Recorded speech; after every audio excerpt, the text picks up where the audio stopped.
Assalamualaikum warahmatullahi wabarakatuh.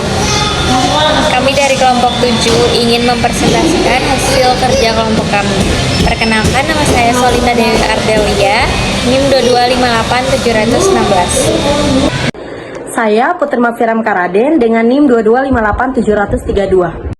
Saya Maya Purnika dengan NIM 2258733. Saya Denupita Sari dengan NIM 2258734. Di sini saya akan menjelaskan tentang pengertian kualitas tes dan butir soal. Analisis kualitas tes dan butir soal merupakan suatu tahap yang harus dilakukan untuk mengetahui derajat kualitas suatu tes, baik tes secara keseluruhan maupun butir soal. Analisis kualitas tes digunakan untuk menjawab pertanyaan apakah tes sebagai alat ukur benar-benar mampu mengukur apa yang diinginkan. Rumusan masalah dalam analisis kualitas tes dan butir soal antara lain: bagaimana cara melakukan analisis kualitas tes dan butir soal, bagaimana aplikasi analisis kualitas tes dan butir soal, bagaimana aplikasi analisis kualitas tes dan butir soal pada dunia pendidikan dan tujuan penulisan ini. Analisis kualitas butir soal dilaksanakan berdasarkan kaidah penulisan yang mencakup tingkat kesukaan, daya pembeda, dan pengecohan soal. Analisis kualitas butir soal menggunakan metode pengujian tertentu. Penganalisisan butir soal bertujuan untuk menentukan soal-soal yang baik, kurang baik, atau tidak baik, serta untuk meningkatkan mutu soal yang telah ditulis. Analisis kualitas tes dan butir soal merupakan kegiatan yang dilakukan oleh para ahli pengukuran, guru, dan pendidik untuk mengukur dan meningkatkan kualitas tes yang dipakai. Selanjutnya, apa perbedaan antara analisis kualitas tes dan butir soal? Analisis kualitas tes dan butir soal adalah kegiatan yang dilakukan untuk mengetahui derajat kualitas suatu tes, baik tes secara keseluruhan maupun butir soal yang menjadi bagian dari tes tersebut. Sedangkan analisis kualitas butir soal adalah suatu prosedur yang sistematis yang akan memberikan informasi-informasi yang sangat khusus terhadap butir tes yang kita susun. Analisis kualitas butir soal menggunakan metode pengujian tertentu yang mencakup penilaian terhadap soal dari segi materi, konstruksi, dan bahasa. Analisis butir soal secara kuantitatif mencakup tingkat kesukaran, daya pembeda, dan distribusi jawaban, serta reliabilitas dan kesalahan pengukuran dalam tes. Penganalisisan butir soal bertujuan untuk menentukan soal keterampilan penulisan soal. Selanjutnya, ada tujuan dan manfaat analisis kualitas butir soal.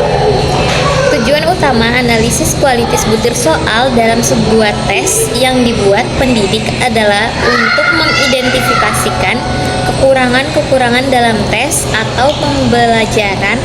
Berdasarkan tujuan ini, maka kegiatan analisis kualitas butir soal memiliki banyak manfaat, diantaranya yaitu: yang pertama, menentukan apakah suatu fungsi butir soal sesuai dengan yang diharapkan. Yang kedua, memberi masukan kepada peserta didik tentang kemampuan dan sebagai dasar untuk bahan diskusi di kelas. Yang ketiga, memberi masukan kepada pendidik tentang kesulitan kepada peserta didik. Manfaat analisis kualitas tes dan butir soal. 1. Menentukan apakah suatu fungsi butiran soal sesuai dengan harapan. 2. Memberi masukan kepada peserta didik tentang kemampuan dan sebagai bahan dasar diskusi kelas. 3. Memberi masukan kepada pendidik tentang kesulitan kepada peserta didik. 4. Memberi masukan pada aspek tertentu untuk pengembangan kurikulum. 5. Merevisi materi uang dinilai atau diukur. 6. Meningkatkan keterampilan penulis soal. 7. Menentukan soal-soal yang cacar atau tidak berfungsi. 8. Meningkatkan butir soal melalui 3 komponen analisis, yaitu tingkat kesukaran, data perbedaan, dan pengoceh soal. 9. Merevisi soal yang tidak relevan dengan materi yang telah diajarkan. Macam validitas dalam literatur modern. 1. Dalam literatur modern tentang evaluasi banyak ditemukan tentang jenis-jenis validitas. Antara lain validitas permukaan atau face validitas, validitas isi, validitas ekspresi, dan validitas konstruk, dan juga validitas faktor.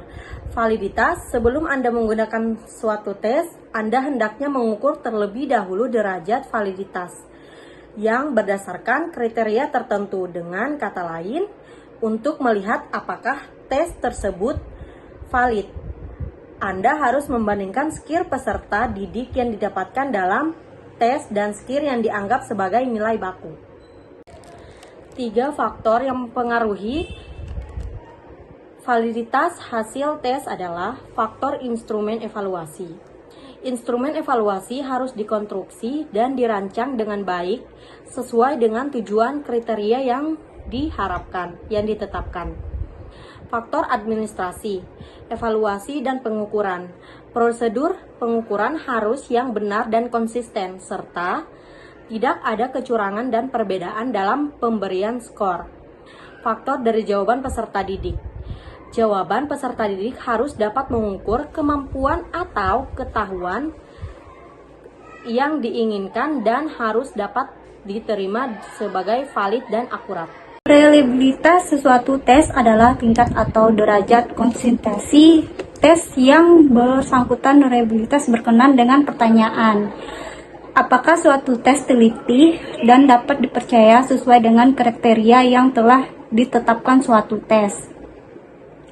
Dapat dikatakan reliable juga suatu memberikan hasil yang sama bila diteskan pada kelompok yang sama pada waktu atau kesempatan yang berbeda. Reliabilitas dapat diukur dari 3 kriteria, yaitu stability, dependability, dan predictability. Adapun faktor-faktor yang dapat mempengaruhi reliabilitas yaitu panjang tes, sebaran skor, tingkat kesukaan, dan objektivitas. Selanjutnya, analisis butir soal. Tingkat kesukaran satu soal bentuk objektif menggunakan rumus tingkat kesukaran, keterangan, ketegaran, WLL, jumlah peserta didik yang menjawab salah dari kelompok bawah WH sama dengan jumlah peserta didik yang menjawab salah dari kelompok atas NL sama dengan jumlah kelompok bawah NH sama dengan jumlah kelompok atas. Langkah-langkah menyusun lembar jawaban. Skor tertinggi sampai terendah menyisihkan 27%. Dari kelompok atas dan bawah membuat tabel untuk mengetahui jawaban benar atau salah. Kriteria penaksiran tingkat kesukaran soal.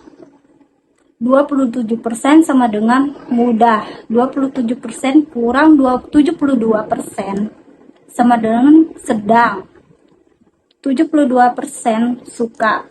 Selanjutnya, analisis pengecoh. Indeks pengecoh, keterangan IV sama dengan indeks pengecoh. T sama dengan jumlah peserta didik yang memilih pengecoh. N sama dengan jumlah peserta didik yang ikut tes. B jumlah peserta didik yang menjawab benar. N sama dengan jumlah opsi. I bilangan tetap. Adapun kualitas pengecoh yang berdasarkan indeksnya adalah 76% kurang 125%, sangat baik 51% kurang 75%, atau 126% dikurang 150 sama dengan baik. 26% kurang 50% atau 151% kurang 170% sama dengan kurang baik. Dan 0% dikurang 25% atau 76% dikurang 200% sama dengan jelek. Lebih dari 200% sama dengan sangat jelek. Selanjutnya adalah perhitungan tingkat kesukaran soal. Adalah pengukuran seberapa besar derajat kesukaran suatu butir soal. Jika suatu soal memiliki tingkat kesukaran seimbang atau proporsional, maka dapat dikatakan bahwa soal tersebut baik suatu butir soal hendaknya tidak terlalu sukar dan tidak terlalu mudah. Untuk menghitung kesukaran soal, bentuk objektif dapat digunakan dengan dua cara. Yang pertama adalah menggunakan rumus tingkat kesukaran. Yang kedua, menggunakan tabel batas tingkat kesukaran seharusnya. Nah, penyusunan suatu soal dilakukan dengan pertimbangan tingkat kesukaran soal, sehingga hasil yang dicapai peserta didik dapat menggambarkan presentasi yang sesungguhnya. Dalam analisis soal secara klasikal, tingkat kesukaran dapat diperoleh dengan beberapa cara, antara lain skala kesukaran linear, skala bivarial, indeks lapis, dan proporsi. Menjawab benar cara menghitung tingkat kesukaran. Untuk soal bentuk uraian adalah menghitung berapa persen peserta didik yang gagal menjawab benar atau ada di bawah batas lulus atau passing grade untuk tiap-tiap soal. Kesimpulan. Pertama, kesimpulan analisis soal bertujuan untuk mengadakan identifikasi soal yang baik, kurang baik, dan soal yang jelek.